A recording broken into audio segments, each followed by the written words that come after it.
on, Dublin. Classic header. No more than Coventry deserve. They've been knocking at the door, and now they've found the way through. It goes towards Best. It's 1-0 to Coventry. The man in the mask has broken the deadlock. Jamie Allen threads the ball through. Fantastic finish from Matty Gordon. Barely 90 seconds gone.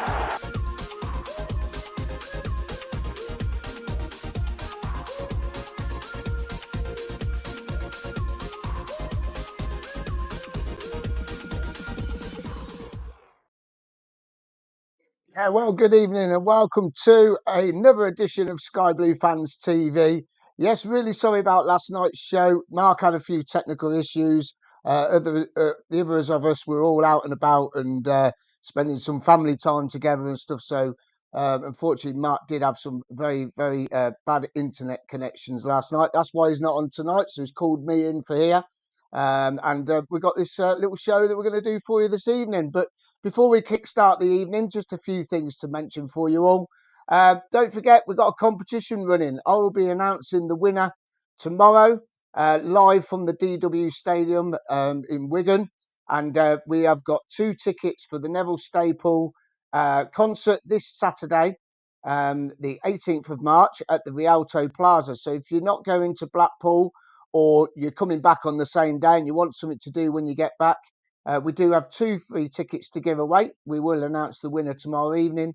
That is Neville Staple with his wife as well on stage. Also, Roddy Radiation and the Scarbilly Rebels. So that is for Saturday. The question is, who did Neville Staple join after he finished with the specials? If you could send your answer, email only, please. We've had a few messages this week on Twitter and stuff. This is email only because we've got to collate everyone's name. It's very difficult to get everyone's details down when it's coming from different social media platforms. So if you can send your information, your answer to info@skybluefanstv.co.uk. That is info@skybluefanstv.co.uk. And that is what was the band that Neville joined after he finished with the specials. Also, if you're coming along to Wigan tomorrow night, there is still some coach travel available at the Sky Blue Tavern. You get down there, coach leaves at 3 o'clock, the bar opens at 1:30. Book your tickets now. You get a burger and chips, also a drink as well when you arrive. That's all included. And the coach will be going straight up to the ground, parking outside, and then you can wander off and do what you need to do. Tomorrow, I will be in charge of the bus. I won't be driving it, but I'll be in charge of the bus. Gary can't make it, so he's asked me to fill in. We're going to have a collection for Martin Hospice because we'll have a scratch card. But not only that, I'm going to do a little quiz as well. £1 to enter. And you can have a little go on the quiz while we're on the bus. No Googling. But hopefully, you will have a little bit of fun on the way up as well. I might even bring a DVD along. So we'll see what's going on there. So that's away travel tomorrow.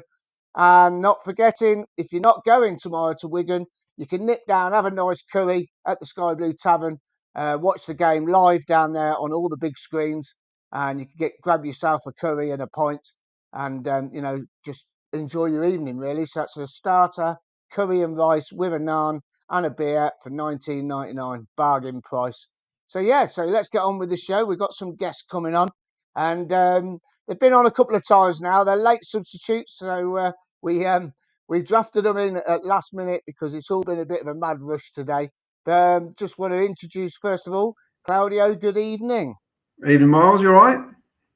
Yeah, not too bad, mate. Not too bad. I tried to get our Italian friend on today, but he's working till 10 o'clock over in Italy, so he couldn't make it. I thought I could get you and him on. It would have been great. But unfortunately, I couldn't get him on. But he said next time. How you been? All right? Yeah, all good? Yeah, I'm fine. Yeah. I'm all looking forward for tomorrow night. It should be interesting up at Wigan. I think it'd be. I think it might be similar to on Saturday, to be honest. That kind of a game. But I'm all good. Yeah. Good, brilliant stuff. And we've also got Nation Radio. I don't know if you've listened to Nation Radio. It's absolutely fantastic. We've got Tony on. How are you, Tony? Good evening, Miles. Hope you're well. Claudio, hope you're well. Well, thanks, mate. All good. Oh. Listen, Tony, tell everyone where they can listen to you, mate. Well, there's an app called Spreaker.com, SPREAKER.com on podcast. You don't have to download that, but if you want to come in the chat room, that's what you do. If you just want to listen, just go on the Facebook page, Nation Radio Coventry, and the shows get posted on there. And you just click on the link, and boom, you're in. Wednesday night, I'm on next at 6:30 till 9:30. So, what music can we expect this Wednesday? I play 70s, 80s, 90s, a few 60s, stuff like that. More retro stuff, because I'm a retro person. You're not going to do a Blackpool special show? No, I won't be on because I'm travelling up to Blackpool on Friday morning, and I won't be coming back till Sunday. I'll be meeting yous on Friday night, Miles. You know. Yeah, you will. Paddy's not as well. I think it's just going to be absolutely mental, isn't it? So listen, we're gonna talk about Saturday's game. Then we've got a Wigan fan coming on about 8:00, and then we're going to talk about ticket prices and things because it's been flying around today, unfortunately, about some prices. So, Claudio, we'll come to you first. Disappointed with a 1-1, or you'll take that? I definitely would take it after we went a goal down. I felt we had to score first. I mean, we're not very good at coming back from behind to win a game. Well, we haven't done all season, have we? So I said to my son on the way up to the stadium, I said, we need to score first today to win this game.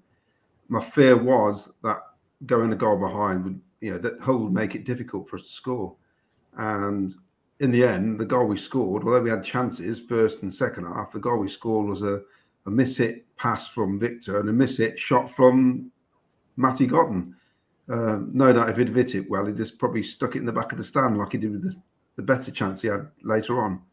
But no, I couldn't see us winning 5 in a row. We just don't do 5 in a row, do we? So I'll take the points, and it breaks up the winning sequence. But then I think we can get a win tomorrow. So a little disappointed because we're obviously at home. But, let's just take the point and run with it. Yeah. And Tony, your thoughts on the 1-1? I thought that they came to mark Vic out of the game, and they did that to a certain extent. They took players on, they were pulling his shirt, doing this and that, anything to put him off. And Vic didn't have one of his best games. But then you can't expect him to, every game. They scored against the run of play, definitely. It was a game where we missed chances again, and we've done that all season. And we get punished for not putting your chances away. And that's exactly what happened. We were on top, start the second half. They caught us on the break.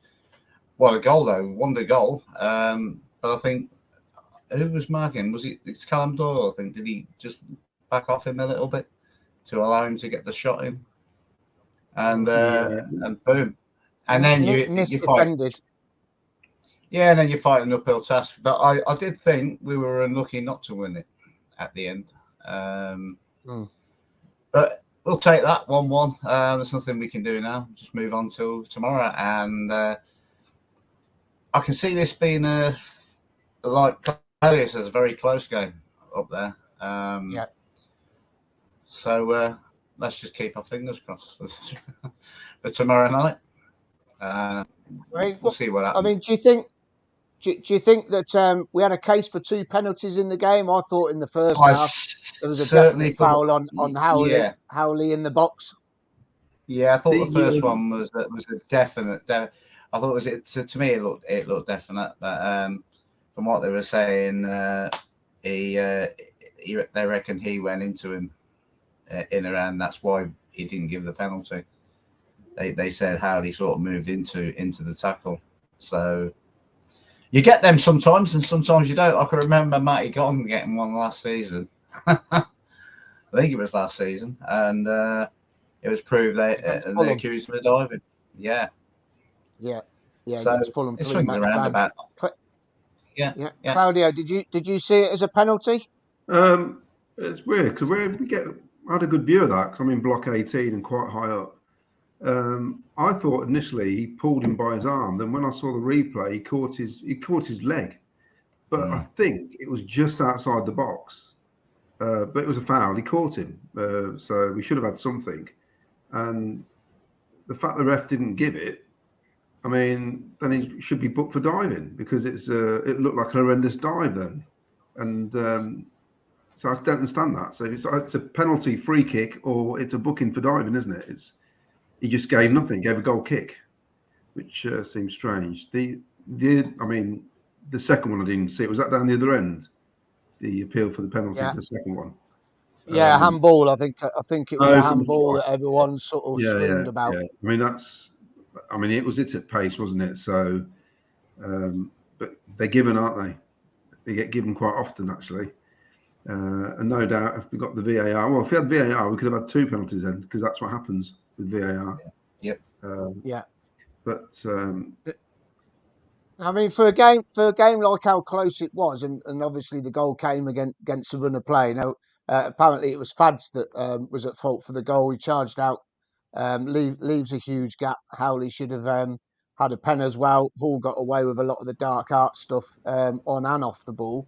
Totally agree with that, Sky Blue Sam. I mean, been having a chat over the last couple of days about it all, and they were playing a lot of the dark arts. But looking at the stats, total shots, 25 shots, 6 on target.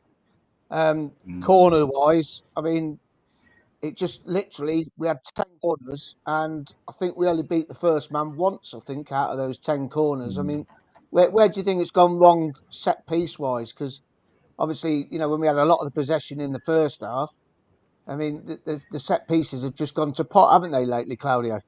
I think halfway through last season we started picking up the odd goal from set pieces, but we're not very good on set pieces. I think we do waste a lot of opportunities, even with free kicks from 35 yards out. We tend to, you think, oh great, we'll get some of the big players up there for a ball into the box, then we'll just knock it 5 yards wide and go back to our keeper or something like that.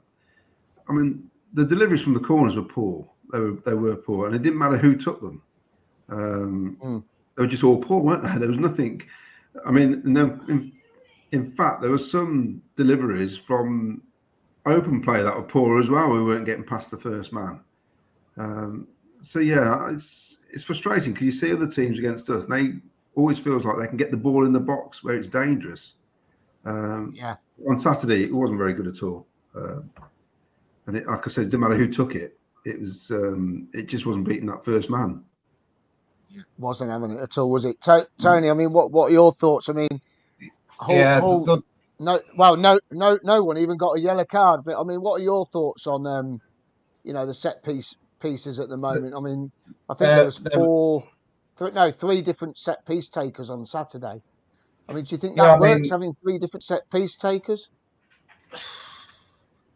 I know, but certainly, what's going to happen when Gustavo takes a corner from the over on the left-hand side. He's going to try and curl it into the goal. He does that every time, and I think he's been watched, and people are looking out for that.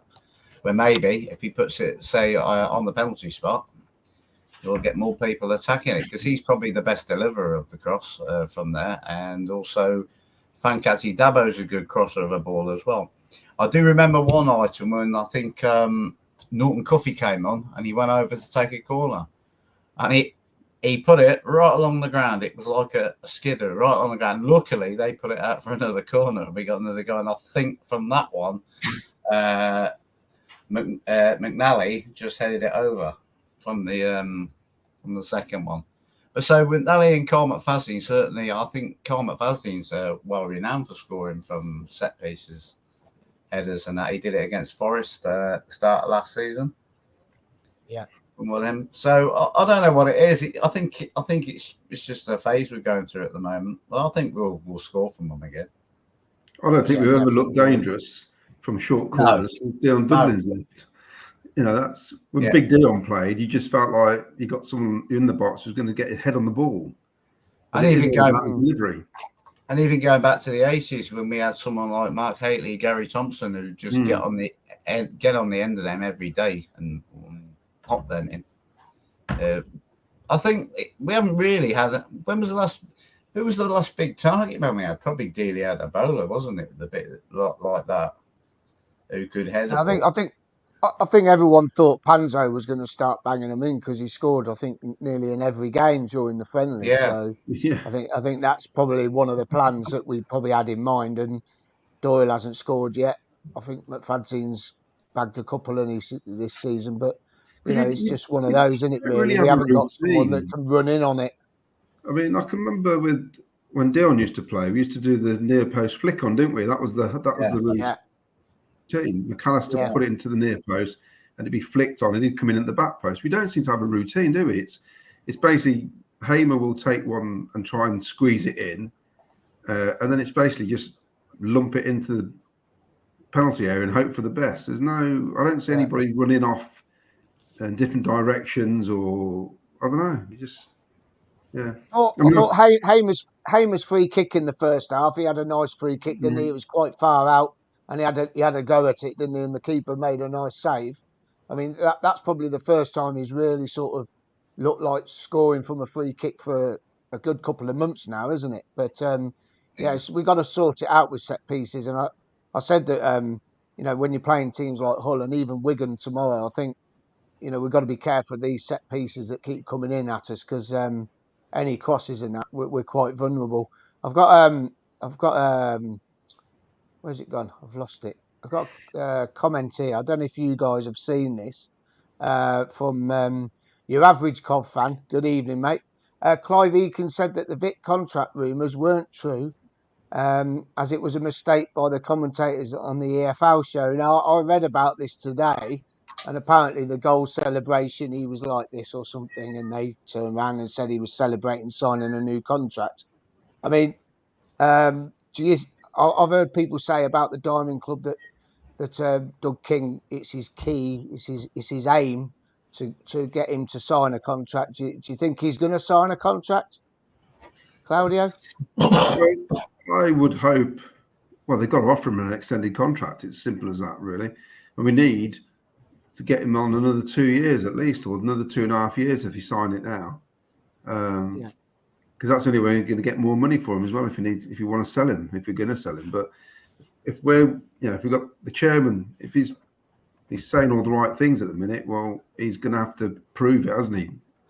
Because I think there's a bit of euphoria because of the fact that he's come in and Sisu gone. But I think that'll soon go, and I think it'll go quite quickly if we don't bring in a couple of players in the summer and keep some of the big ones. If we let him go for silly money, 30 million or whatever, then you got to take it, haven't you? But if they're not going to flog him for that, then you got to get him on an extended contract and build a team around him. If they want to go up, they're going to have to build a team like players like Vic. It's as simple as that. Yeah. Tony, I mean, Saturday, he was quite quiet for a little time, but he did threaten quite a lot, didn't he? I mean, he didn't have his best game, but his worst game, I think, this season was against Preston. I mean, Preston literally marked him out of the game the other week up there. I mean, do you think he created enough? He obviously set up the goal. He set up the goal and he had a few runs, but like when we went to Rotherham, their defenders was just scared of him. As soon as he picked the ball up, they were backing off. He hassled them and made the defender press the ball back, and he challenged him. But what was lacking on Saturday, I thought, was when he runs down them left channels. There was hardly any of that on Saturday, and that may be because they closed him down, or they sat back a bit because they weren't seem to press him too much. And if you looked, they were passing the ball outside their own area and losing it. They wouldn't come out their own area, so they were sitting quite deep. And it was just one of them games, a weird game. But certainly Wigan will remember Big Vic, because that's where he got the wonder goal at CBS. Yeah. I don't know. I mean, there's rumours going around that he'll be going for 12 million to Leeds or Everton and stuff like that. And but they've got to get him signed up. I mean, if he had a signed, you would have heard. You would definitely have heard that. They wouldn't have kept that under wraps. So that is probably vicious rumours. Yeah, but definitely. they need to get him signed up. They will. I'm sure they will. Yeah. Russ Watkin, good evening. Russ has come on. He says, "We do not break angles in the box from corners." Do you think that, Claudio? Well, what surprises me is we've got 3 big lads who come up, and you think, why don't you start your runs from the edge of the box and all come running in? We don't. We sort of all stand in the middle of the box, don't we? And hope for something to happen. It's strange. We don't even do the what did England used to do? They always queue up behind each other, didn't they? Oh, the bus queue or whatever they called it. Yeah. And break off from that. But there's none of that at all. There's no. I mean, at least they're trying to put it in the box. I mean, I hate it when they see somebody go for a short corner.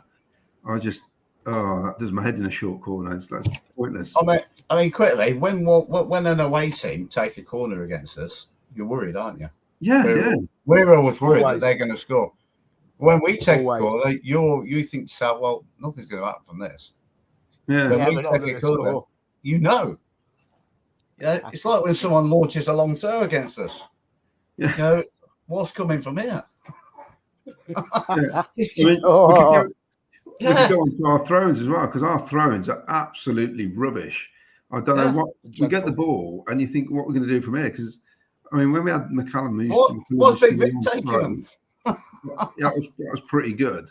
That gave you a really good option, didn't it, with a long throw? But the amount of times you think, just get it up the line, get some, more, get further up the pitch basically, and then we'll drop it backwards. You think, come on, we're 35 yards from their goal. We should be pushing it. And the throw-ins, I don't get them either. It's we've got a comment here from Aaron Samuel. Good evening, mate. He says leave the corners to Gustavo. Yeah, I mean Gustavo and Palmer when Palmer's fit as well. Your average Cov fan says set pieces are shocking. We've not scored from a corner since Panzo versus Swansea at home, and a free kick since Vic scored versus Sheffield United in the league. Appalling bad, as it's a difference maker to win the games, and it is, isn't it? It's if you're 0-0 1-1, you get a corner in the last 2 minutes of the game, you want to get that ball in, don't you? Really? But I know it's so frustrating. And Sky Blue Sam, good evening, mate. He's brought it in here. No one acts at the near post to head at the goal or flick it on to see who's at the far post or running in. When Shipley scored against QPR last season, he come to the edge of the box and bouted it in, didn't he? So that was straight after half time, I think, if I remember right. What's this one here going? Russ Watkin. All our big defenders within a few feet of each other. No one goes near post. Yeah, I think it's an occurring thing. There's a dog in the... Oh, it's a cat. It's a cat again. Cat in the way. Cat's in the way. Get out of the way. What else we got? Should work on long throw-ins. Well, we haven't got a long throw specialist. So, that's one of the things that we all really want. I mean, it's just... I don't know. Well, I don't think we've had a long throw specialist since we had... was it Gunnarsson, I think it was? He was a long throw. Sam McCallum, Sam McCallum. Oh, and Sam. Yeah, Sam. Yeah, sorry, forgot about Sam. Yeah, but he only started doing long throws towards the end of the season, if I remember right, didn't he? Well, didn't he always used to take short throws? And then when we were trying to fight to stay in the league, he started doing long throw-ins. I thought he did them in league. Did he not do them in league? What did he play in League One? I can't remember that. And we had a bit of a routine. We'd flick it on, wouldn't we? Basically, but we just need to. I don't know. They obviously don't work on it. They can't work on it. It's we're not a threat, are we? I mean, I know what Tony was saying about when we defend corners, which is weird because I'm nervous every time. Yet we've got more clean sheets than anybody else. So you think they must be doing something right when they're defending corners. and free kicks. But I know every time we give a corner away, I'm always thinking, oh no, here we go. I mean, this season they haven't, obviously, fingers crossed. I mean, they haven't scored really many from them, but you always get the feeling when somebody takes a corner against us, oh man, what's happening? But okay, it's not happened. But I don't know why we're so inept at set pieces and corners. But surely Matt Robbins must be talking about this. Gonna be. I mean, Glenn's here. Good evening, Glenn. We need to work on our set pieces as it's a difference maker that could be the key thing in winning us a game to get us into the playoffs, especially if we are missing Palmer and Allen to give us goals and creativity. Yeah, I think we've got to really we've just, what really frustrating is that we've just started to learn how to play without O'Hare. We've gone on this lovely little run, then Allen's got injured, Palmer's got injured, and you couldn't have asked for worse luck, really, could you, than this, really, to be honest with you, because Allen was starting to push a little bit higher. I was noticing that he would go a little bit further than the 18-yard box. He was getting into the box, and we've just started to learn how to play without O'Hare, and then we go and lose them both. I mean, it's got to upset. It's got to upset something, hasn't it? Really, it's frustrating because we've brought in about 5 players, didn't we, in the window? And let's face it, the 2 lads who were playing out wide were more backup players, weren't they? And we didn't expect to lose Palmer, Sheaf, and Allen. I mean, that's 3, you could say, senior players out of the midfield. We'd already got Callum missing as well. So that's 4 main players. Sheaf. I mean, we're just very unlucky. Sheaf's rumoured to be back in the squad tomorrow night. Yeah, I think he's back tomorrow. It was a little bit early on Saturday. I think they didn't get much training in because of the snow last week, so it sort of slowed it down a little bit. Feta D, good evening, mate. Seen him at Tom Grennan concert last weekend. Wasn't the pool manager? After the game, he said Vic is better off staying with us for at least another season. That guy talks sense. I love it. Some of the money I heard it actually earlier on the phone in. Apparently, he said Vic's the best striker in the league, and I think a lot of managers have said that, haven't they? To be honest with you, majority of them say it. But at the end of the day, we got to tie him down. Dugkin's got to stick to his word, otherwise, or if it's silly money, then you obviously can't turn it down. But hopefully, fingers crossed, Vic will sign a new contract, and we'll keep him again, and he'll buy. Yeah. What was impressive on Saturday, and also a worry, is that, I mean, Mark Robbins changed it to a flat back 4, which was a very novel thing to do for him, and put on more attacking players. But we ended up with 3 lads at the back who are under 19 and under, and a 20-year-old, of which I think 3 of them aren't our players. So they're all loan players. And then we had Esbrand on as well. I mean, in the end, I think we only had about 4 senior players the last half an hour to get back into the game, which I thought was pretty good. It was brave by the manager, because he's not one for throwing caution to the wind, is he, really? And I mean, it helped us get back into the game. But I was, those lads for half an hour playing at the back, I thought, that is it. And for about 5 minutes, we were all over the place, weren't we? They kept breaking through. And you can see why Fads had gone off, and they're a bit, ooh, what's going on here? They adapted well. It's quite impressive. Definitely. Right, well, our Wigan fans arrived, so what we're going to do, we're going to take just a quick short break, and then we're going to bring our Wigan fan in. So if you guys have got any questions for him, line them up ready. And if anyone's watching and they've got some questions for Charlie Keegan, he will be on very shortly. Chuck your messages on the old messenger, and we'll try and get these many through as we can. So in the meantime, here's just a quick ad break before we go to the second part of the show.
Yeah, good evening and welcome back to Sky Blue Fans TV. I'm Milesy. If you're just joining us, we've just been talking about the game on Saturday against Hull. And coming up very shortly, we've got Charlie Keegan from as a Wigan fan, who will be on here having a chat with us. And we've also got Claudio and Tony from Nation Radio. But before we bring him in, just a quick reminder of the competition tonight. We've got 2 tickets available for Neville Staple concert this Saturday. With Roddy Radiation and the Scarbilly Rebels down at the Rialto. We've got 2 free tickets to give away. I'll be announcing the winner live inside the DW Stadium tomorrow night. So tune in tomorrow and you can see if you've won. But please enter via email for this only, please. Who did Neville Staple join after the specials? So what band did he join after the specials? If you could email us, please, at info@skybluefanstv.co.uk. And I will announce the winner tomorrow night. So who did Neville Staple join after the specials? Contact us on info@skybluefanstv.co.uk. Also, we've got travel available still for tomorrow night with the Sky Blue Tavern. Book online. Doors open at 1:30 p.m. We will be leaving at 3 p.m. I will be in charge of the coach tomorrow. I'm not driving, thank goodness. I don't want to drive up that far again. It's doing me head in driving all the way up that M6 all the time. So, I'll be on the coach. I'll be running the coach tomorrow. Gary's having a night off. He's got work commitments.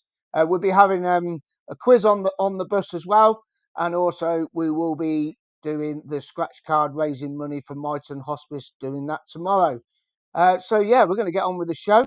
And we're going to bring our guests in. Just bear with me, clicking the right buttons. I'll keep clicking all the wrong buttons tonight. What am I doing? So I'm going to bring Claudio back in and Tony. You all right, guys? Yeah, good, thanks. Good. All right, and we're going to welcome Charlie Keegan. Good evening, Charlie. How are you? I'm good. How are you? All right, not too bad. Thanks for coming on, mate. Yeah, no worries. You're in your mum's room again, aren't you, with that I am with a little Force India side pod there, I see. yeah, it's a bit of a F1 madhouse, so we've got a few little things like that around. Brilliant. Listen, tell us a little bit about your season so far then, Charlie. What have you made of it so far? It's not really been great, has it? I think we ill-prepared ourselves for the season. We had a fans forum the other day, and even the CEO has said this, that we kind of rode the luck of winning League One, and we hoped that the players would be enough to really solidify in the Championship, and that's not the case all the time. Maybe on the odd occasion you can get a group of players who can compete a bit in the Championship, but we weren't that team. And really starting off the way we did, we rode our luck for a few games. I think we had the best away form in the league after a short time, and it really wasn't reflective of how we actually are as a side. So we really punched above our weight, which obviously we weren't arguing with at all. But then under Liam Richardson, it started to go a little bit sour, a few injuries, and once the fixture congestion started coming in around October time, it was clear that we didn't really have the depth to compete. We were kind of crawling towards the World Cup break. I was really hoping that Richardson could get to the World Cup break and then get to January, see what he could do, because he was part of the Paul Cook team where we had Kiefer Moore in the side, Jamal Lowe in the side, Joe Williams. So I thought clearly he's a good player, and if we can get to January, he might shock a few of us. It just didn't really work out. Obviously, the last time we played you guys was Liam Richardson's last game. Then we swapped over to Colo Torre for after the break. We all know how that went. We were just getting battered. I think we lost 4-1 3 times in a row. So that was short-lived, lasted about 9 games. And then now under Sean Maloney, we're a little bit better, but it really is just a final third that we're lacking, and we can't score goals. And if we do score 1 goal in a game, I think the last time we scored 2 goals was actually before the World Cup. So it's been a really tough season, especially now everything that's coming out with the board and the owners in this last week. It has been a bit tough, and if we can stay up in the league, brilliant. Try and go again, but it's going to be a massive ask from now. When I looked at your squad, you said you haven't got much depth in the squad, but I looked at your squad. You've got about 28 players, which is 8 more players than Coventry City have got. We have a very depleted squad, and we've had injuries coming out of our ear holes. We've had everything going on this season. Where do you think you've lost your depth in that squad then? If you've got 28 players, but you don't think you've got enough depth? I mean, there's definitely names in the squad, but then it's the reliance on those players in the squad. You know, if you get rid of Will Keane, who really do we have to bring in? You know, Callum Lang's not been really at it this season. Josh McGuinness hasn't been at it this season. Ashley Fletcher's really started to come a bit better in the last couple of weeks, but again, he's not really been at it. And I know he's only on loan. Then you look at the midfield, you know, Tom Naylor's not really being selected because he doesn't really get in above Christ Teehee and Max Power. Jordan Cousins is out injured. Then you go into our back line. Omar Akik's now suspended. Martin Kelly came in, got injured the first game. Jason Kerr got an ACL early on in the season. So there's names in the squad, but we don't really have access to them. And if we do, they're not really getting in over the players that we're trying to play with at the moment. I've got a question here for you. Who's been Wigan's star performer this season? This is from our Cov fan here.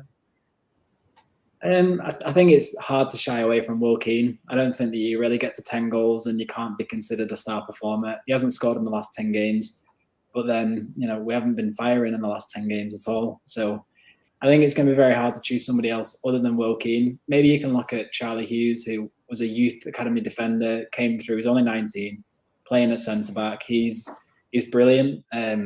He's going to have a great career ahead of him. Obviously, I hope with Wigan, and he's secured himself to a long-term contract till 2027. So as standout performers, probably Will Keane and Charlie Hughes are the ones that, you know, yes, you can look at Jack Watmore, but he also had a bit of a shaky start to the season, a couple of injuries here and there. So yeah, I'd do Charlie Hughes and Will Keane. Yeah, I mean, Glenn's popped up and says, has Maloney improved things since becoming a manager, and how bad of a manager was Kolo Touré? I'll start with the Touré question. We may as well have played with 8 players on the field. You know, when we sacked Liam Richardson and there was a lot of talk about who the new manager would be, I think the shortlist, it came down to Neil Critchley, who ended up obviously going to QPR, Rob Edwards, who went to Luton, Steven Gerrard, who hasn't got a job, Duncan Ferguson went to Forest Green Rovers, and then there was Sean Maloney. But we ended up going with Kolo Touré for some reason. I don't even think he was in the running, but apparently there was a meeting, and whatever the idea that he'd sold the board, they were fully on board with it. They thought that it was going to be great.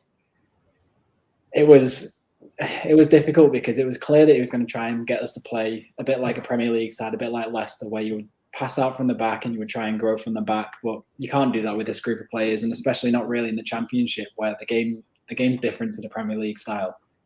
And once that plan obviously wasn't going to work, there was no other plan. There was nothing really that he could offer. Then we were just inviting pressure onto us, and we were so easy to break down. You know, like I said before, we lost 4-1 3 games in a row, and I think he only picked up 2 points from 21, and then got us knocked out of the FA Cup as well. So Touré is a manager, not a good time, and you know, I was very glad to see him move on. I don't know where he goes now. I don't know if Leicester look at taking him back to work with Rodgers, but we paid an awful lot of money to get him here, and obviously it didn't work. But Sean Maloney's made things a lot tighter, a lot harder to beat. I know we lost 3-0 last time to Burnley, but show me a side who isn't losing to Burnley this year. They're so hard to beat. But we're a lot harder to break down, we're a bit more compact. He's got us playing a certain way. The confidence once he came in was boosted. It's struggled a little bit recently. You know, we've started to fall back into old habits a couple of times because we don't have that final third that a lot of teams do to compete. And when we don't have that, that's when we start making a couple of mistakes. So he's really brought in the philosophy that if you're going to try and play in the Championship, you've got to have the mentality to match or better the opposition, which, you know, we didn't have. We had no confidence before. So it's a really low in confidence sort of group of players that he is trying his best with, and we do look miles better. Obviously, I wish we had him before the Touré era. I wish we didn't go with Touré and we went with Sean Maloney like we could have had. I mean, I've seen the league table. I mean, it's absolutely crazy at the bottom there. The three teams down there, you're all on 32 points. We're playing 2 of you this week. You know, we've got you tomorrow night. We've got Blackpool on Saturday. I mean, for you as a fan to be in that situation where you've got teams around you, know, you're on 32 points. You've had Birmingham struggling, Cardiff struggling. Do you think that you can get out of this? Can you get yourselves off the bottom, or like our average Cov fan has said here, or are the Wigan fans resigned to relegation? it's a difficult. The Wigan fan base can be, very divided. You get a lot of people who weeks and weeks and weeks ago were saying, we're down, and you're like, we're not mathematically down, and there's so many more games to play. Anything can happen. Granted, we need a couple of shock results. Like we really would have needed a win either against Burnley, Coventry, Watford that are coming up, Sheffield United that are coming up.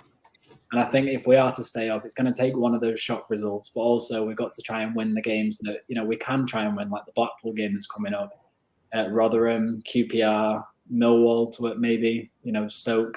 I know Millwall obviously riding high, but we need to try and get results against one of those teams.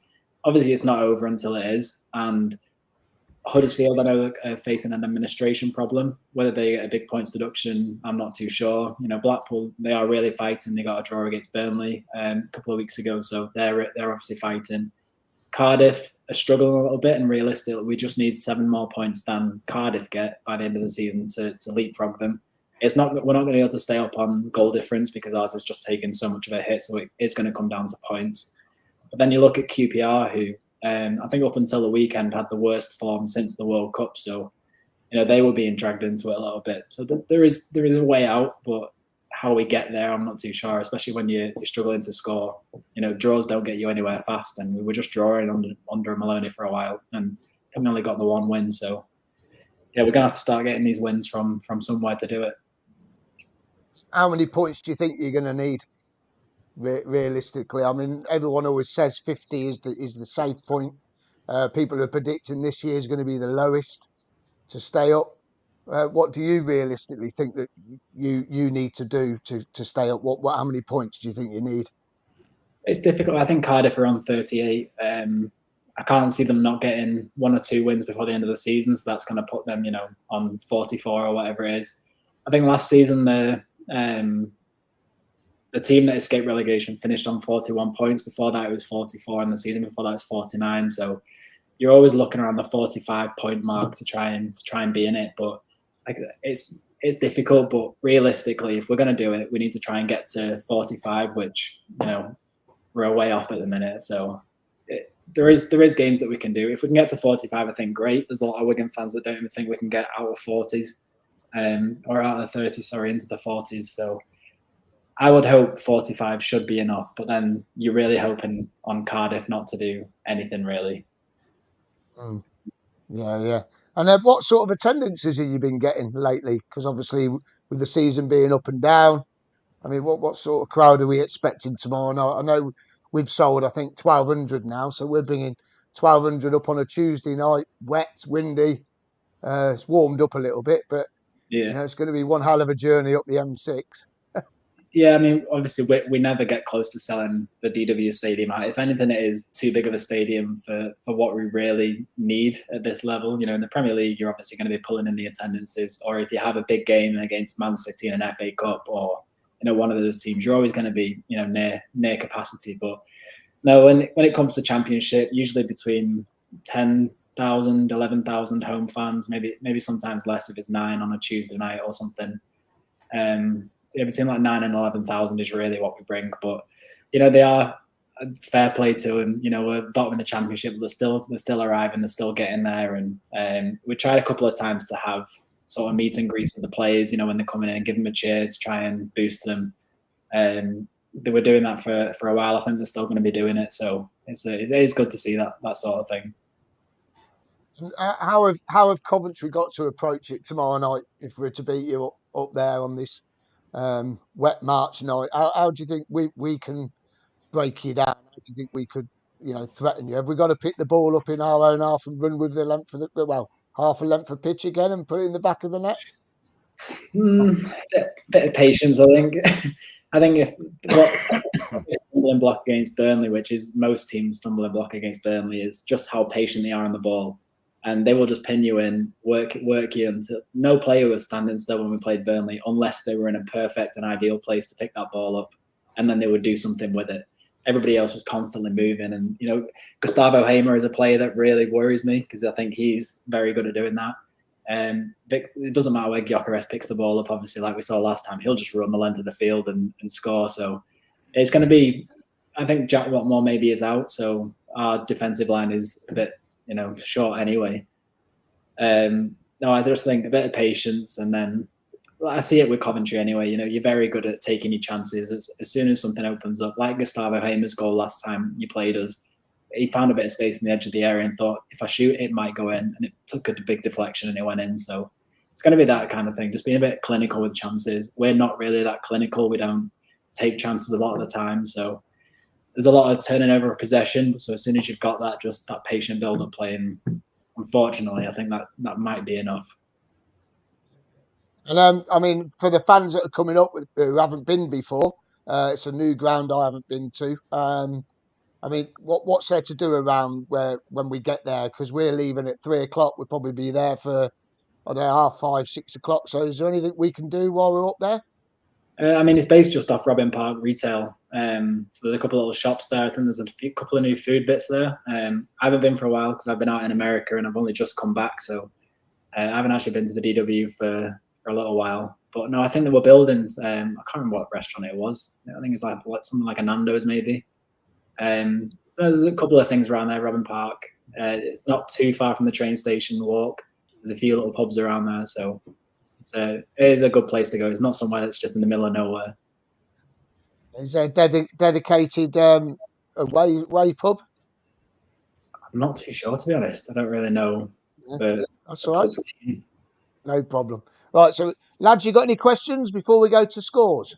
Yeah, I got a question. Evening, Charlie. Where's the club financially now? Because they've not been paying the players. Is there going to be any points deductions, and is there any fear of administration again? Where are you at the minute? So administration, I was looking into this today. Mark Brannigan, who is our CEO, and a couple of other people who are working high on the board, we don't think administration is something really to worry about. The owners that brought us from Bahrain, they're part of a consortium, Phoenix Group. It's owned by a guy called Mr. Al Jazmi, and the chairman is Talal Al Hamad. He's the one that you usually see on Twitter, you know, interacting with the fans. And so that's the sort of setup. They did very well to take over us. Obviously, nobody else was really getting us at the time. And they built, with Liam, they built the squad to get us through League One and to get us up. There's a lot of infrastructure that's been going on, you know, trying to get the stadium right, trying to put money into sort of community. Talal was doing the rounds and going to meeting a lot of businesses, which was good to see. And I was hoping that would be, you know, kept up and something that was ongoing. It sort of died off a little bit, and then, you know, we had the first time where wages were paid late, and everybody kind of jumped onto the owners of being like, you know what we've been through with administration. You can't be paying any wages late. It has to be in. I gave them a little bit of the benefit of the doubt because they're from Bahrain, and obviously that was the first real time it had happened. So I thought benefit of the doubt might be a bank transaction issue, something that is out of the club's control. The wages got paid anyway. Then it happened a second time, and we all thought, right, that there's no real excuse for a second time. You've just been through this. Surely you would be on it. Then it happened a third time. And in January this year, the EFL turned around and they gave us a suspended points deduction for 3 points. And they said, if you go in breach of anything up until December 2023, we're going to give you the 3 points deduction. And you've also got to work within our parameters. And then obviously in March, already 2 months later, the wages got paid late again. So there was obviously a rightful kickback to it. I think that we are going to get the points deduction. It's not been enforced yet, but I can't see a scenario that we're not going to get it. So obviously it's going on. Well, how many points do we need to try and stay up? It's obviously going to be harder now because we will go back down into the 20s. The ownership, as far as I can understand it, from reading the statements and from seeing the injection of cash that got put in, because we got an £8 million loan equity that got turned into a share equity. So that got implemented. So we all thought we're doing great. It's something to do with the owners have a lot of money, but it's tied up in assets. There's no real cash in the bank, and that's why the wages can't get paid. So they're not struggling so much for funds, but they're struggling for liquidity is what it really is. So whilst they try and sort that thing out, I think there's going to be more of a EFL microscope on us to try and figure that. But in the long run, it should be fine. I can't see the owners pulling out. I can't see an administration sort of something happening as well, because our only debts are now to our players and our staff, which is very frustrating. But it's not nowhere near like the situation that IEC and the Hong Kong consortium put us in through administration. It's nothing like that right now. I think, I think the EFL are going to be busy in the summer because there must be at least 6 or 7 clubs are all breaking rules in some way or another. So there could be points deductions all over the end of the season, the way things are going. And another question I've got is, how do Wigan feel about James McLean playing for you and all the controversy everywhere he plays away from home, where no doubt he gets booed everywhere? How do you feel about that? Is it? Look, I'm always going to be one of James McLean's biggest fans because he was with us before, he's with us again. I really like him as a football player, and he obviously is in the media for a lot of bad reasons sometimes, like lashing out, and a lot of the games he does play for us, he does wind up players, and to the point where they both get booked for an argument or something. And sometimes when you're 1-0 down and you're trying to look for a push of trying to get a result, and then you see him, clip the heels of somebody and they get into it and they go face to face, you're like, James, come on. we just want to play good football and try and get a goal. So that's a bit frustrating. But then, to understand James McLean, you've really got to understand his viewpoint of where he sits, politically as well. And a lot of people don't really look into that. And then a lot of the boos that are coming and, they're chanting horrific things at him. You've not really looked into why, the reason he doesn't wear a poppy, I understand it, and I'm never going to challenge it because I, to an extent, actually agree with him as well. But then, you're going to get a lot of people who are going to boo him for it because they don't really understand. But as Wigan fans or as football fans who are English, we're not from the same part of the world that he is. And so we don't understand that viewpoint and we don't share that. So I think it is very important for people, if you're going to really hate James McLean, also do a little bit of digging on him. And, if you don't understand it, don't dislike him for things that are off the field. Obviously, if he's going to snap Victor Gyökeres is like tomorrow in an altercation, then yeah, Coventry fans are going to be a bit upset with him. And I think as a Wigan fan, I would be as well because he'll get a red card. But there's a lot of off the field issues that people get in for. But there's a lot of education to be done in that. And as Wigan fans, we've really tried to do that whilst having him here. Well, I thought at the CBS he was one of your most dangerous players. Yeah, he's on the ball. He's a tricky player. He puts the ball in. We've been complaining earlier about the lack of crosses. He's actually very good at putting the ball into the box. Corners as well. I think he's got 6 or 7 assists from corners, maybe 8 in the league. So he is a very dangerous player for us. We'd be stuck without him this season because there's a lot of, like I said before, final third, lack of options. But he's 33. I do think that this maybe is his final career in English football. I do think he's going to move back to Derry City and go and see his career out there. He's just had another baby girl, so I can understand if he wants to start calling it quits in the English career and going back to his family home and raising his family there. All right, we're going to go on to scores. So we'll go with you first, Tony. Oh, put me on the fence, why don't you? I don't know. It's a tight one. It's a tight one because I know how we perform at night matches. Do you know what? I'm going to go for a 1-0 win. A 1-0 win. Victor Gyökeres to score. Okay. Claudio? I don't think there'll be many goals. We've got a terrible habit of creating a lot of chances and fluffing, basically. We struggled to break Wigan down last time, didn't we, when we played them? It was, I think, I'm going to go for a 0-0. 0-0. Oh, yeah, blimey. Another 2. We play better away from home. That's there is that. And but the thing is, I can remember in the days of when we were struggling, and if you're at home against a team who are, we are still midway up the table, really, and you're at home against a team midway up the table, you kind of want to feel like you could get something. So they've got 10 games to save themselves, and they need to get 5 wins out of the 10, really. So I think it might be an entertaining 0-0, but I think it will be a 0-0. Okay. Charlie? It's a struggle in it, really. You've got 17 clean sheets. Burnley and Preston are the only ones that are behind you. You're on a good run of form at the minute. Victor Gyökeres is scoring like mad. You've got Gustavo Haim is brilliant. We're a bit weaker defensively, attacking. So I think that we're going to do it for Sean Maloney and we're going to win 2-1 is what I'm going to say. I think we're going to somehow pull it out of the bag.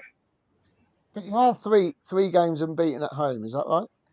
So far? Yeah, I think we drew to... I can't remember who we drew to now.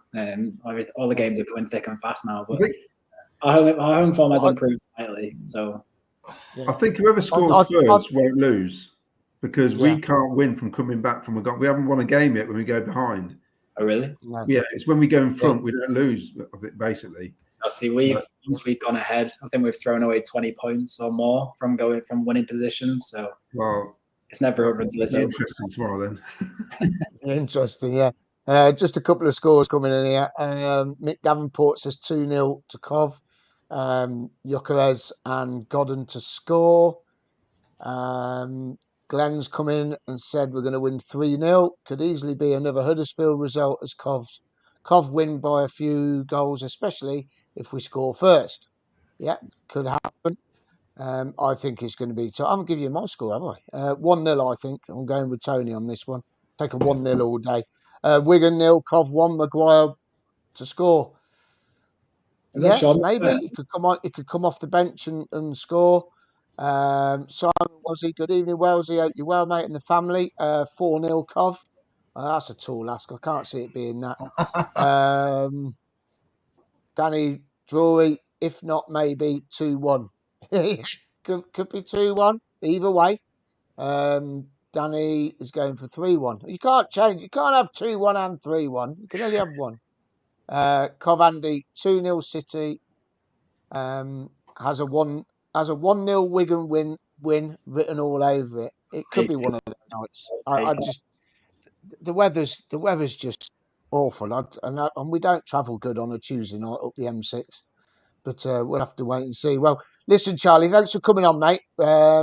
Really appreciate it. And good luck for the rest of the season. I hope you don't get your points deduction because I think you had them 2 seasons ago when you got relegated, didn't you? I think you had a points deduction that season as well. So it'd be a shame if it happens to you again. And it would. But we don't want to see anyone getting points deductions. We've had them.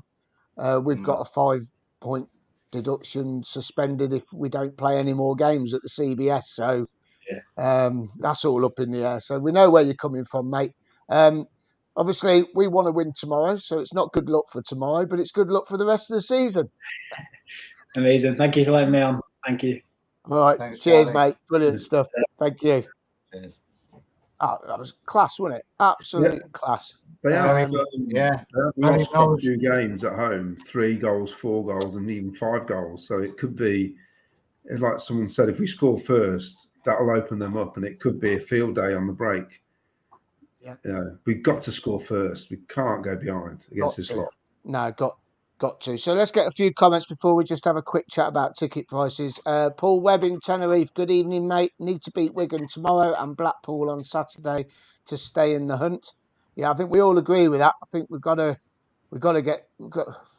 I mean, it'd be fantastic to get maximum points out of these 2 games. I did say last week, I think 7 points out of these 3 games would be possible. We've already got the 1 point. Just seen another comment come in here.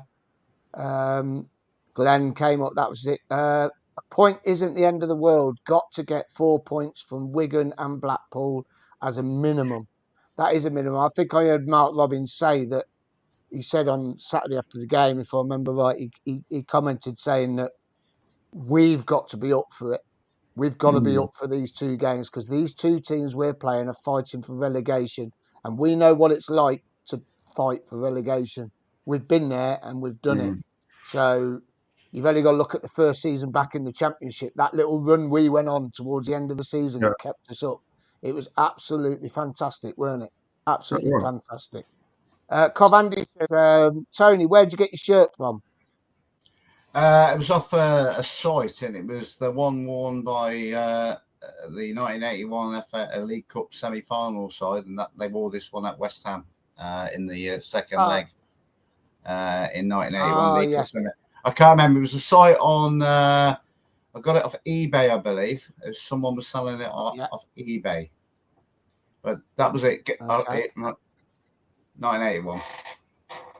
Feta D says, hope you're ready for a wet weekend in Blackpool. Defo not doing Lady Godiva. Yeah, you are. If we beat Blackpool, you said you're doing Lady Godiva on the beach, so you're going to have to do it, mate. Don't care. I'm going to video it as well. Although I don't think everyone wants to see that, Feta, to be honest with you. They're forecasting snow up north tomorrow night. Oh, shut up, Nick. Go away. We don't want snow. We want to win tomorrow. Someone's winding me up. Mick, you've done it again, haven't you? They are. Walker hat-trick. Not sure about that one. Yeah, go on, Mick. Simon Wells. Sleet showers. Sleet showers at 7 o'clock. I'm looking at it now. Got to do a live stream at 7 o'clock and do the winner. While we're doing that, before we go on to the quickly do ticket prices. Don't forget competition tonight. Don't forget to enter info at Sky Blue Fans TV. You can win 2 tickets to the Neville Staple concert on Saturday night. So if you get back in time from Blackpool or you're not going and you want to go out for the night, I've got 2 tickets for you. Roddy Radiation and the Scarbilly Rebels. That is going on down at the Rialto. And I've got 2 tickets up for grabs. Who did Neville Staple join after the specials? If you could email us at info@skybluefanstv.co.uk, I will announce the winner tomorrow night at the DW Stadium. If you haven't got coach travel for tomorrow, come and join me. We'll be down at the tavern from 1:30 and the departure is 3 o'clock. You get a burger, fries, and you get a drink as well, and the coach all the way up to Wigan, right to the ground. So you know where the coach is when you come out the ground. And it's going to be a good night. We're going to have a quiz and we're going to raise some money for Martin Hospice tomorrow night. So that's good. And if you can't go tomorrow night, get down the tavern. You can have a curry, a starter, curry, rice or a naan, and a beer for $19.99. And you can watch the game in the dry, out of the snow and rain, like us lunatics are going to be standing in tomorrow night. We must be mental, mustn't we? Doing all this travelling. We must be mad, mustn't we? Right, so we're going to talk about, just quickly, a couple of minutes on this. Ticket prices come out today for Swansea. Good Friday, Easter weekend. You going to be going, guys? I won't be going now. Possibly. Tony? Possibly I will, yeah. Yeah. I shall probably be going to that. Adult prices $32.50. Senior price is £20, armed forces £20, students £17, under 18s £10, and children under 12 £1. Now the child under 12 for £1 is a bargain. Under 18s is a bargain. I can see what they're doing. 20's plenty, so they do a cheap junior ticket. Hopefully an adult will go with a junior. The adult pays £32.50, so that's me and Will. That will be me and Will for £42.50 for the 2 of us. So it's 20, isn't it? It's 20. But then you got £1 admin fee as well, which is, I'm sick to death of paying Ticketmaster £1 admin fee. They must be really rinsing the club for money, especially with our way following. It's what do you make of those prices, Tony? Well, when you consider they are disgusting. I mean, all these prices are disgusting in the league. You know, there's no reason for it. You know, only to make money. But we charge people £33 as well. But we don't do it every game. You know, it's. I think they categorise them. We categorise them, don't they? I think A, B, C, is it something like that? It's a lot of money, especially what's going on in the world, you know, with the cost of living crisis, the electricity prices. Landlords are putting rents up. They're doing this, they're doing that. And, I mean, maybe there should be, if they want their fans in, give a little bit of help to the supporters at the moment. Put some deals on. Yeah. Audio? I mean, I think 25 quid's enough at championship level, I think. But as a club, we're doing a deal, aren't we, for the last 5 home games? They've brought something out, haven't they? But yeah, 33 quid. I mean, we charged 8 teams 33 quid, didn't we? Because there's 8 category A matches. I've never understood that A, B, and C, these categorising games. I mean, there was a couple of seasons ago where they categorised 2 A matches and they were like nothing games, weren't they? They weren't. I think they think there's going to be a huge away following, basically, and that's why they do it. But is it a modern thing? I don't really remember it back in the day. It was no standard prices, wasn't it? You used to stand on the cop, didn't they, in the corner? I mean, for me that week, right, we got Swansea away, we got Watford at home, so we've already got our ticket for that, and we season ticket, and then QPR away. So within 7 days, you got 2 away trips, and I've heard QPR tickets are £37 for an adult. Yeah, that sounds about right. It's outrageous. And if you go in the pub, the only pub you could go in when we went there last season was Belushi's. It was £6.20 a pint in Belushi's. They wouldn't let there is a Witherspoons around the corner from there, but they won't let you in. And that's miles away. That is. If you got colours on. Is miles away. No, it was. You know what I mean? Yeah, but you know what I mean, though. That. And then hold on, I forgot about this one as well. Then on the Tuesday night, we got Blackburn away. Oh, so in the space of 10 days, we got 3 away games. Yeah, the night matches are hard for me anyway because of work. But the Good Friday one, obviously, I'll be able to go to. And I mean, Blackburn ain't going to be cheap, so no. I don't know. Something's got to be done, and it's something. I mean, we keep moaning, but no one ever puts a petition up. No one ever complains. And I think the Premier League is it Premier League away fans? Is it capped at 30? I think 30 quid. 30 is it, or for away 40 quid? Fans. For away fans. Away fans, they charge what they want, can't they? So it's like, why is the Championship becoming very, very expensive? Very expensive. It'd be interesting what our season ticket prices will be. They're announcing it in a couple of weeks, aren't they? I think.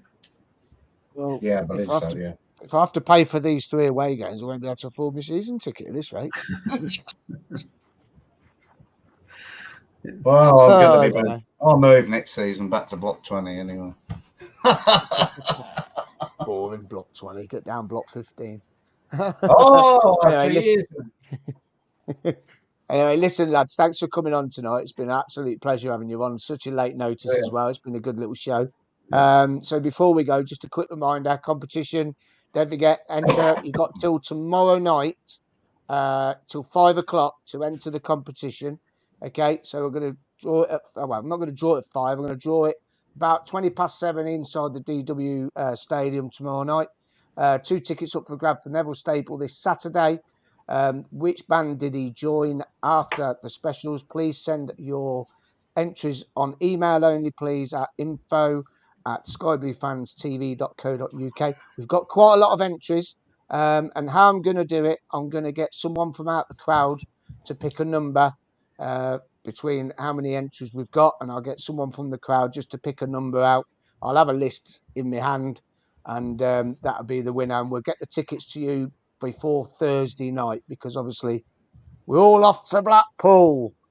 Are you looking forward to it, guys? Yeah. Looking forward to it?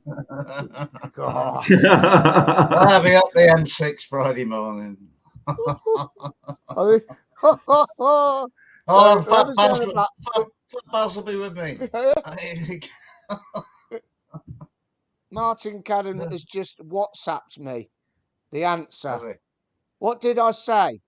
Email entries only, and you're in Blackpool, Martin, so you won't go into the draw. Unbelievable. But Martin was going in his pub in his house tonight, in the garage. He had a guest. I know he's got his own pub. But listen, right? Blackpool's just going to be brilliant. It's going to be out of this world. If anyone's going that's watching, message us Friday night. We'll all meet up somewhere in a pub, and we'll all have a few beers and, celebrate Paddy. I'm not Irish, but we'll celebrate Paddy's Day. Do it every year because my stepdad was Irish, so I'll do it every year for him. So message us, drop us a message on Friday afternoon or whatever. We can all meet in a pub somewhere and we could just take over Blackpool. What do you reckon, Tony? Claudio? Mate, it's going to happen. Claudio's going to say he's not going now. I just think it could be chaos. I mean, it will be, won't it? It will be. Do you reckon they'll raise the prices because they know we're all coming up? No, definitely not. Sure they can't. What's this here? Quick one. Oh, lucky you. Wish we could get up there too. But Bella's off to Northampton to go and watch Mansfield play. I'd rather go to Blackpool. Oh. Sorry. Nick Davenport is going to be a windy on the Pepsi Max. It'd be shut. We haven't even bought our tickets yet because of the weather. So Danny's going to be watching on the telly. So yeah, enjoy it, mate. We took over one side of the ground. Just a quick more. Let's just get a couple more messages up before we go. So Luke Carter says to Danny, getting the coach to Wigan tomorrow from the tavern. Great show, lads. Well done, everyone. Thanks for coming on. Mick Davenport, great show. What's this one? Luke Carter, set up an OnlyFans miles for your season ticket. Yeah, I don't think anyone would put any money into it, Luke. To be honest with you, but I could probably do it. OnlyFans, It'd be really? good, wouldn't it? I don't think so. God, blimey. Yeah, so there you go. Thanks, guys. That's the end of the show. Pleasure. Don't forget you'll be watching Sky Blue Fans TV. Don't forget to like and subscribe on YouTube, also on Twitter, Instagram and Facebook. I completely forgot all them on Saturday. I couldn't remember Instagram. I was like really confused. And join us is great to meet you on Saturday, Miles. Great show. Great to meet you too, Anne, as well. And tell CJ calling you his granny. So yeah, it's his mum, CJ's mum. Good evening. So yeah, thanks again, Claudio. Thanks, Tony. Yeah, 3 points tomorrow night. 3 points Saturday, and I'll see you all tomorrow night live from the DW Stadium. I'll also be on Thursday as well. We're going to get a Blackpool fan on. I think Ken's coming on as well. So we'll have a real good chat, good catch up for the old Blackpool game and review tomorrow night's game. Thanks, guys. You take care. And play up Sky Blues, everyone. And as I say, 3 points to